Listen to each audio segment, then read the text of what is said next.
When you enter each room, you're going to flip on your light switches.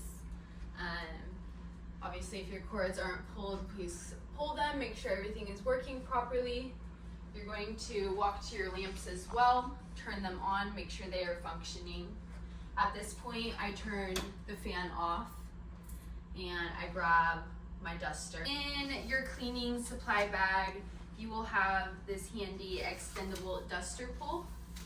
I love using these for closets, fans, and vents in rooms like this. This flat piece I love to use for the vents. You have this fluffy sort of microfiber stringy one. I love to use this one for the fans.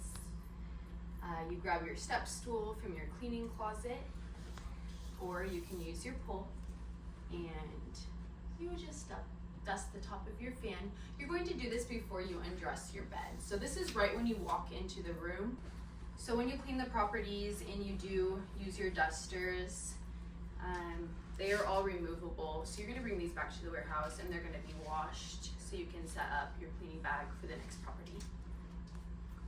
Out of the cleaning caddy, I'm gonna grab the multi-purpose cleaner now. I'm going to do the nightstands. I will be lifting up the lamp and doing the whole thing.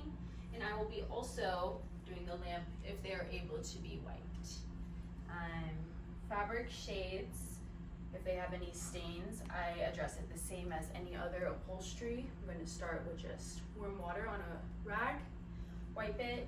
Regarding nightstands, I'm going to continue wiping, so I'm going to hit the shelf. I'm going to be checking the drawers for anything the guest could have possibly left. I'm also going to be cleaning in there. I find it helpful to use a vacuum attachment and clean out any hair or dust, and then using a product to just give it a quick wipe, as well as the handle, and it's ready for the next guest. Regarding the nightstand also, I always wipe down any shelves, check every drawer for, I'm gonna restart that, that was very violent. That's okay. So No, that's all right.